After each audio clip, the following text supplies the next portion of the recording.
আসসালামু আলাইকুম এভরিওয়ান, কি অবস্থা সবার, কেমন আছেন সবাই? বেসিক্যালি আজকে আমরা যাচ্ছি হচ্ছে মোমোইন। বের হয়ে যেতেই চোখে পড়লো রাস্তায় ছেলেমেয়েরা খুব সুন্দরভাবে খেলাধুলা করতেছে। জীবনের বেস্ট সৌন্দর্য এই মাঠের ভিতরেই। একটা পুরুষের মাথায় যখন ফ্যামিলির দায়িত্ব পড়ে তখন এই মাঠের খেলার আগের অনুভূতিটা আর কোনো সময় আসে না। শৈশব এবং কৈশোরের মেন অনুভূতিটাই হচ্ছে এই মাঠে। হোয়াটএভার যাই হোক, এখন মিন্টুজি পাওয়ার পয়েন্টে আসা যাক। আজকে আমরা ঘোরাঘুরি করতে যাব মোমোইনে। আমার সাথে আছে আমার ছোট ভাই নুহু এবং যাবে আলো আপু। ফার্স্ট অফ অল আমরা একটা রিক্সা নিয়ে বেরিয়ে গেছি আলো আপুকে নেওয়ার উদ্দেশ্যে। না গরম না ঠান্ডা ভাব, হালকা বাতাস, মনোমুগ্ধকর পরিবেশ, এ যেন এক আলাদা অন্যরকম অনুভূতি, অন্যরকম শান্তি। উড়ি উড়ি ঘুরি ঘুরি পথ দিয়ে যাইতে যাইতে আলো আপুর বাসা থেকে আলো আপুকে উঠায় নিলাম। আলো আপুকে উঠায় নিয়ে আমরা আর একটা রিক্সা ধরে নিয়েছি মোমোইনে যাওয়ার উদ্দেশ্যে। কোথাও ঘুরতে যাবেন আর এই জ্যামের কবলে পড়বেন না, এটা তো হতেই পারে না। কারণ বাংলাদেশ যতই উন্নতি হোক, বাংলাদেশ থেকে এই জ্যাম সরানো কোনোভাবেই পসিবল না। মেবি সামনে দিয়ে ট্রেন যাচ্ছে, তো সেই কারণে ট্রেনের স্ক্র্যাবলটা নামিয়ে দিয়েছে। বেসিক্যালি এই কারণে এখানে এতটা পরিমাণে ভিড় জমছে। আর এর মধ্যে লোকাল বাসের নোংরামো স্বভাব কোনো রকমে যাবে না, মানে এর মধ্যেই যাত্রী তুলতেছে। অবশেষে জ্যামের কবল থেকে আমরা বেরিয়ে গেলাম। আসলে এগুলো শুধু ব্লগ না, আমার জীবনের একটা করে স্মৃতি। মেইনলি আমার ব্লগিংটাই স্মৃতি সাপেক্ষেই করা। যাই হোক, যাইতে যাইতে সন্ধ্যা নেমে গেছে আর সন্ধ্যার বগুড়াটা পুরাই অ্যামাজিং এন্ড হালকা বাতাস খেতে খেতে আমরা চলে আসলাম মোমোইনের সামনে। আর এটা হচ্ছে মোমোইনের ফার্স্ট ভিউ, মানে এই পাশ দিয়ে ঢুকলে কোনো টিকিট লাগে না, কিন্তু ওই পাশ দিয়ে ঢুকতে গেলে 20 টাকা আপনাদের টিকিট লাগবে। আর মোমোইনের মেইন পয়েন্টে ঢুকতে গেলে 500 টাকা টিকিট। যাই হোক, মোমোইনের প্লেসটা আপনাদের কাছে কেমন লাগে তা অবশ্যই জানাইতে ভুলবেন না। একটু দূরে যেতেই দেখবেন এখানে মোমোইনের আরো একটা গেট। আর এই রাস্তা দিয়ে অল্প একটু গেলেই আপনাদের সামনে একটা এইরকম সার্কেল পড়বে। সার্কেলটা দেখতে পার্সোনালি আমার কাছে অনেকটাই ভালো লাগে। আর এই জিনিসটা আপনারা দিনে আসলে অত ভালোভাবে দেখলেও বুঝতে পারবেন না। যাই হোক, আমি আর আলো আপু এখন এই দিক দিয়ে চলে যাচ্ছি হচ্ছে কিছু খাইতে, কারণ এখানে নেমে অনেকক্ষণ ঘোরাঘুরি করলাম, এখন আমাদের কিছু খাওয়ার পালা। তার আগে দুই একটা স্লোমো ভিডিও না করে নিলে কেমন হয়, তাই দুই একটা স্লোমো ভিডিও করে নিলাম।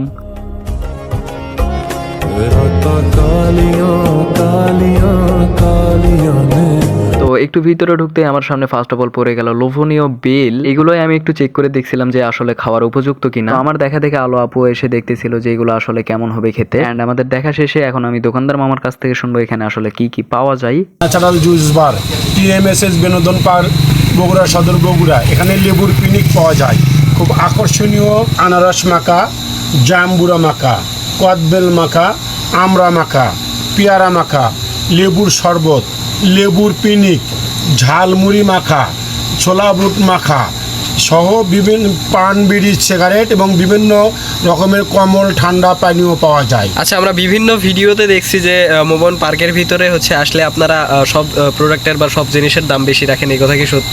না, এটা সত্য না। এটা আমরা ন্যাচারালি প্রোডাক্টের গায়ে যে মূল্য আছে সেই মূল্য অনুযায়ী আমরা দাম নিই। যে দেখেন এই পেয়ারাটার ওজন প্রায় 200 গ্রাম, এটা আমরা মাত্র 30 টাকা বিক্রি, যা এখন বর্তমানে বাজারে 80 টাকা কেজি চলতেছে।